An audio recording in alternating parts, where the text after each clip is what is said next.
बिस्मिल्लाहिर्रहमानिर्रहीम। अस्सलाम वालेकुम डियर स्टूडेंट्स। ऑनलाइन क्लासेस में हम आपको वेलकम कहते हैं। जैसा कि आप लोगों को मालूम है कि हम एक्सरसाइज 2.1 सॉल्व कर रहे थे और इसके हमने फर्स्ट 12 क्वेश्चंस को सॉल्व कर लिया था। तो आज हम क्वेश्चन नंबर 13 से स्टार्ट करेंगे, जिसकी स्टेटमेंट कुछ यूँ है हमारे पास कि in a group G let a b and a b all have order two show that a b is equal to b a.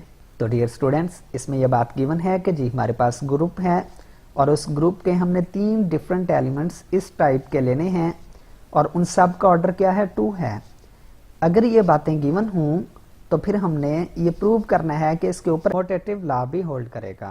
तो हम इसके सोल्यूशन की तरफ चलते हैं और इसमें हम लेट करेंगे कि जी हमारे पास एक ग्रुप है और ये एलिमेंट्स हम कहाँ से ले रहे हैं, जी में से ले रहे हैं और इनका ऑर्डर क्या है, 2 है। तो फिर हमने ये चीज़ प्रूव करनी है कि ए बी किसके इक्वल होगा, बी ए के।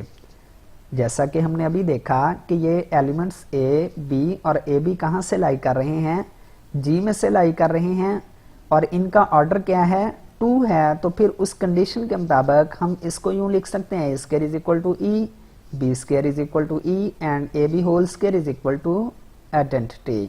तो डियर स्टूडेंट्स, अब हम कंसिडर करेंगे a B whole square is equal to identity. Dear students, इस ए बी होल स्क्वायर को हम 2 टाइम्स के साथ यूं भी लिख सकते हैं।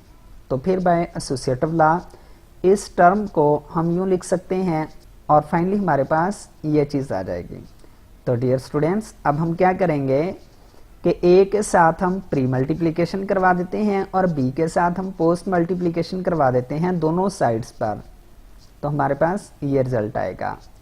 तो इससे नेक्स्ट डियर स्टूडेंट्स, ये ए चूंकि इटसेल्फ के साथ और बी भी इटसेल्फ के साथ मल्टीप्लाई हो रहा है, तो फिर इनकी जगह पे हम ए स्क्वायर और इसकी जगह पे हम बी स्क्वायर लिख सकते हैं और यहाँ पे जब आइडेंटिटी कम्यूट होगी तो वो एलिमेंट एज इट इज ही हमारे पास आ जाएगा।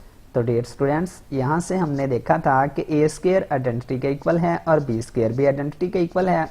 तो इसलिए इन दोनों की जगह पे फिर हम आइडेंटिटी को ही लिख देंगे और जब आइडेंटिटी इस बी ए के साथ मल्टीप्लाई होगी तो ये B A as it is ही हमारे पास आ जाएगा और यही हमारा वो रिक्वायर्ड रिजल्ट था जिसको हमने प्रूव करना था।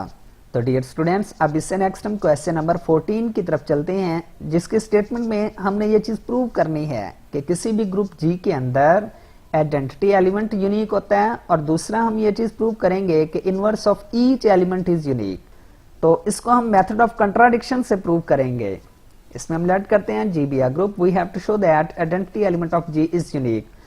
तो हम लेट करते हैं कि there exist 2 identity element E and E prime. तो डियर स्टूडेंट्स, फिर आइडेंटिटी की डेफिनेशन के मुताबिक जब किसी भी एलिमेंट को हम इस आइडेंटिटी के साथ मल्टीप्लाई करवाएंगे तो वो element A as it is रह जाएगा। चूंकि ये ई प्राइम को भी हमने आइडेंटिटी माना है, तो इसलिए जब ए इस ई प्राइम के साथ मल्टीप्लाई होगा तो फिर हमारे पास आंसर ए ही आएगा। तो डियर स्टूडेंट्स, अब इस 1 और 2 से चूंकि इनकी राइट हैंड साइड्स इक्वल हैं तो फिर हम ये चीज़ भी राइट कर सकते हैं, a e is equal to a e prime. Dear students, left cancellation law के मुताबिक यहाँ से ए को हम कैंसिल कर सकते हैं और ई हमारे पास किसके इक्वल आ जाएगा, ई प्राइम के। हमने कहा था कि ये 2 इसकी आइडेंटिटीज लाई कर रही हैं, ई एंड ई प्राइम, और ये हम डिफरेंट लेकर चले थे, लेकिन ये रिजल्ट ने प्रूव कर दिया कि ये 2 डिफरेंट आइडेंटिटीज नहीं है बल्कि ई और ई प्राइम आपस में इक्वल ही हैं। तो इस तरह से हमारा ये रिजल्ट प्रूव हो गया कि identity element of G is unique. तो इससे नेक्स्ट हमने अब ये चीज़ प्रूव करनी है कि इनवर्स एलिमेंट जो है वो भी यूनिक होता है और इसको भी हम मेथड ऑफ कंट्राडिक्शन से ही प्रूव करेंगे। तो डियर स्टूडेंट्स, हम लेट कर लेते हैं कि बी और सी ए के 2 इनवर्स हैं, बी एंड सी भी 2 inverses of the element a. Then by definition, तो फिर इनवर्स की डेफिनेशन के मुताबिक बी जब इस ए के साथ लेफ्ट हैंड साइड से कम्यूट हो या राइट हैंड साइड से, हमारे पास आंसर आइडेंटिटी ही आएगा। तो इसी तरह से सी को भी चूंकि हमने इस ए का इनवर्स कहा है, तो फिर सी भी जब चाहे लेफ्ट हैंड साइड से कम्यूट करवाएं या राइट हैंड साइड से, हमारे पास आंसर आइडेंटिटी ही आएगा और इन इक्वेशंस को हम 3 और 4 का नाम दे देंगे। तो डियर स्टूडेंट्स, अब हम कंसिडर करते हैं कि b is equal to B E. हम यूं राइट कर सकते हैं, कोई फर्क नहीं पड़ेगा, और इस आइडेंटिटी की जगह से इस थर्ड इक्वेशन के जरिए से हम ए सी भी लिख सकते हैं। तो एसोसिएटिव लॉ के मुताबिक फिर इस टर्म को हम यूं राइट कर सकते हैं, बी ए इंटू सी। तो डियर स्टूडेंट्स, आपको याद होगा कि हमने जो सेकंड इक्वेशन देखी थी उसमें ये वाला एलिमेंट बी ए ये आइडेंटिटी के इक्वल था, तो इसलिए यहाँ पे हम आइडेंटिटी लिख दें। तो डियर स्टूडेंट्स, आइडेंटिटी जब सी के साथ मल्टीप्लाई होगी तो हमारे पास सी ही आएगा, और इसकी लेफ्ट हैंड साइड पे हम क्या चीज लेकर चल रहे थे, बी। तो हमने ये दो डिफरेंट इनवर्स कंसिडर किए थे, लेकिन इस रिजल्ट के जरिए से ये बात प्रूव हो गई कि ये इनवर्स जो हैं ये दो अलग अलग इनवर्सेस नहीं हैं, बल्कि एक ही एलिमेंट है। तो डियर स्टूडेंट्स, इस तरह से हमने ये बात प्रूव कर दी कि inverse of A is unique. This proved every element of G has unique inverse. तो ये बात फिर जी के तमाम एलिमेंट्स के लिए वैलिड है। तो डियर स्टूडेंट्स, अब इससे नेक्स्ट हम क्वेश्चन नंबर 15 की तरफ चलते हैं, जिसमें हमने ये चीज प्रूव करनी है। Let G be a group show that G is abelian if and only if a B whole square is equal to A square B square. Dear students, चूंकि ये हमारे पास question if and only if condition के साथ है, तो इसमें फिर हम पहले लेट करेंगे कि जी हमारे पास अबिलियन है और ये प्रूव करेंगे। फिर हम कन्वर्सली लेकर चलेंगे और इसको हम लेट करेंगे और जी को अबिलियन प्रूव करेंगे। तो डियर स्टूडेंट्स, अब हम इसके सोल्यूशन की तरफ चलते हैं और हम लेट करते हैं कि जी हमारे पास एक ग्रुप है और वो ग्रुप अबिलियन होगा इस कंडीशन के साथ, if and only if condition के साथ। तो डियर स्टूडेंट्स, अब हम लेट कर लेते हैं कि जी अबिलियन है और इस चीज को हम कंसिडर करते हैं ए बी होल स्क्वायर को।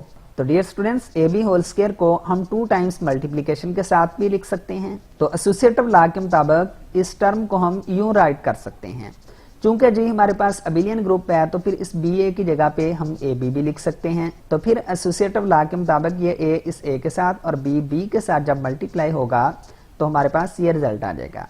तो डियर स्टूडेंट्स, ए जब इटसेल्फ के साथ मल्टीप्लाई हो रहा है तो इसकी जगह पे हम ए स्क्वायर, बी इटसेल्फ के साथ तो बी स्क्वायर, तो हमारे पास ये रिजल्ट आएगा। तो ये किस चीज के इक्वल था, ए बी होल स्क्वायर के। तो डियर स्टूडेंट्स, हमने देख लिया। तो जब जी को हमने अबिलियन लेट किया तो हमने ये चीज प्रूव कर दी। अब डियर स्टूडेंट्स, हम कन्वर्सली सपोज करेंगे कि A B whole square is equal to A square B square के है, और हम फिर ये प्रूव करेंगे कि जी हमारे पास क्या है, अबिलियन ग्रुप है। तो डियर स्टूडेंट्स, इस ए बी होल स्क्वायर को हम कंसिडर कर रहे हैं कि ये ए स्क्वायर बी स्क्वायर के इक्वल है।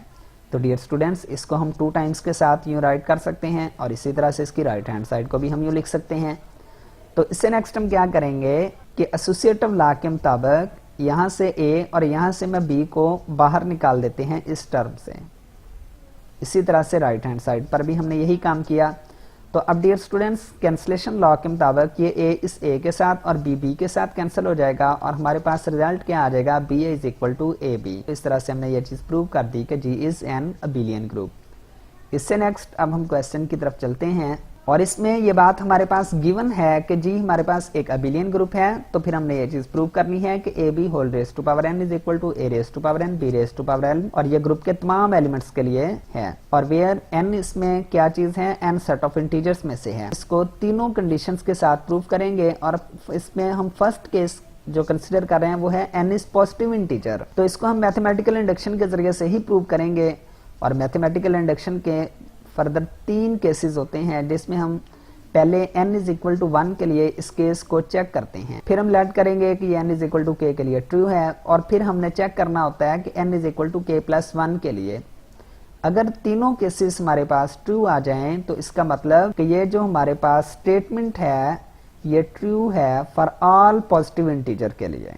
तो अब हम चलते हैं for n is equal to 1 के लिए। डियर स्टूडेंट्स, जब यहाँ n की जगह पे हम 1 रखेंगे तो हमारे पास ए बी के इक्वल ही आएगा। ए बी की पावर 1 ए बी के इक्वल ही होती है, तो इसका मतलब ये बात ट्रू है। और अब हम लेट करते हैं कि 1 इज ट्रू, ये बात जो है ये ट्रू है for n is equal to k के लिए। तो फिर इसका मतलब A B whole raise to power k is equal to A raise to power k B raise to power k, और इसको हम नाम दे लेते हैं इक्वेशन नंबर 2 का। अब हम प्रूव करेंगे for n is equal to k plus 1 के लिए। तो उसके लिए dear students, A B whole raise to power k को अगर मैं A B whole raise to power k plus 1 के साथ लिखूं तो इसका यही मतलब होगा कि A B whole raise to power k multiply हो रहा है ए बी के साथ। तो फिर इस रिजल्ट को हम यूं लिख सकते हैं a raise to power k B raise to power k a b. इससे नेक्स्ट एसोसिएटिव लॉ इसके ऊपर हम अप्लाई करवाएंगे और b raise to power k को हम a के साथ कम्यूट करवा देते हैं।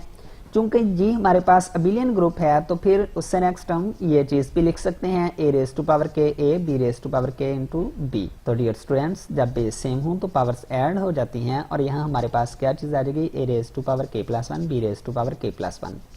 और ये किसके इक्वल हम लेट करके चले थे, A B whole raise to power k plus 1 के। तो इसका मतलब ये हुआ कि अब जहां जहां हमारे पास k था वहां वहां हमारे पास k प्लस 1 आ चुका है, तो इसलिए ये बात ट्रू है for n is equal to k plus 1 के लिए। इसका मतलब ये हुआ कि mathematical induction 1 is true for every positive integer. अब हम देखते हैं जब n हमारे पास एक नेगेटिव इंटीजर हो तो इसमें हम लेट कर लेंगे कि n is equal to minus m के इक्वल है, वेयर m क्या है, हमारे पास एक पॉजिटिव इंटीजर है। तो dear students, A B whole raise to power n को फिर हम यूं राइट कर सकते हैं, A B whole raise to power minus m। Then by case 1 we can write it as a raise to power m, b raise to power m whole inverse. तो dear students, चूंकि ये हमने abelian group में से elements लिए हुए हैं, तो फिर इसको हम यूं भी राइट कर सकते हैं, b raise to power m, a raise to power m। हमने ये बात इनवर्स का जब हमने थ्योरम प्रूव किया था तो उसमें हमने देखी थी कि इनवर्स हमेशा रिवर्स ऑर्डर में ओपन होता है, तो इसलिए इसकी जगह पे हम ये बात लिख सकते हैं। डियर स्टूडेंट्स, माइनस m हमने n के इक्वल लेट किया था, तो इनकी जगह पे हम a raise to power n, b raise to power n भी लिख सकते हैं। तो इसका मतलब क्या हुआ कि a b whole raise to power n is equal to a raise to power n, b raise to power n के लिए भी ये बात ट्रू है। कब? जब n हमारे पास एक नेगेटिव इंटीजर था। इससे नेक्स्ट अब हम देखते हैं कि जब n हमारे पास 0 हो, तो डियर स्टूडेंट्स n जब हमारे पास 0 होगा तो इसको हम यूं लिखेंगे, a b whole raise to power 0 is equal to a raise to power 0, b raise to power 0। और जब ग्रुप के किसी भी एलिमेंट की पावर 0 हो तो उसका मतलब आइडेंटिटी ही होता है, तो यहाँ भी हमारे पास आइडेंटिटी आ जाएगी और ये बात भी ट्रू है। Hence we conclude that a b whole raised to power n is equal to a raised to power n, b raised to power n for all a b belongs to G and n belongs to set of integers। Dear students, अब हम question number 17 की तरफ चलते हैं, जो कि exercise 2.1 का last question है। इसकी स्टेटमेंट कुछ यूं है, हमारे पास let give a group, suppose that G has only one element a of order 2, show that ax is equal to xa for all x belongs to G।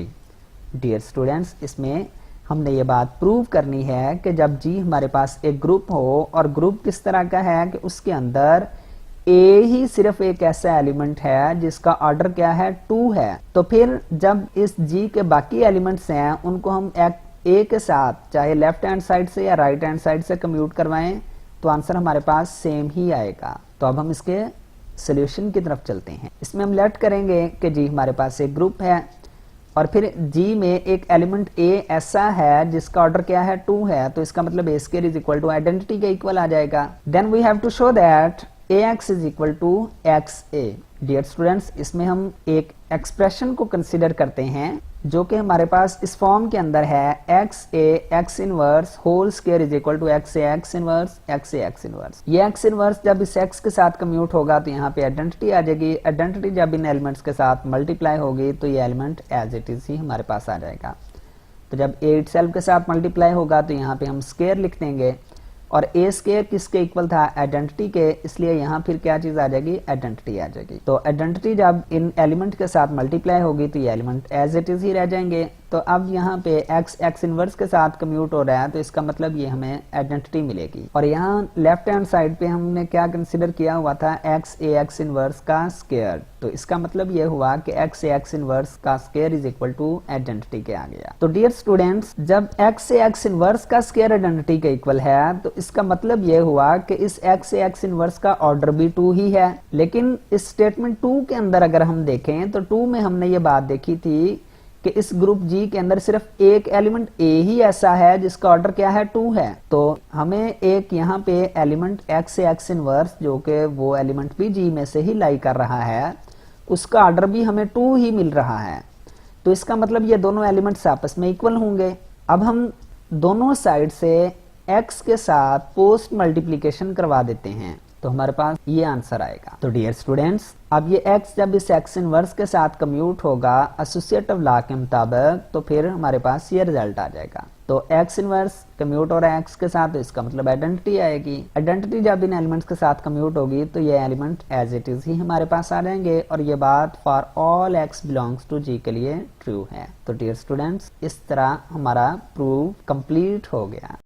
I hope आप लोगों को एक्सरसाइज 2.1 अब completely समझ आ चुकी होगी। अगर फिर भी किसी किस्म की कोई कंफ्यूजन होती है तो प्लीज कमेंट बॉक्स के अंदर लाजमी मेंशन कीजिए ताकि हम आने वाले लेक्चर में इसको सॉल्व कर सकें। तो डियर स्टूडेंट्स, मेरी आपसे रिक्वेस्ट है कि अगर आप लोगों को मेरे लेक्चर्स की समझ आ रही है तो प्लीज़ अपने फ्रेंड्स के साथ भी इनको लाजमी शेयर कीजिए। Thank you.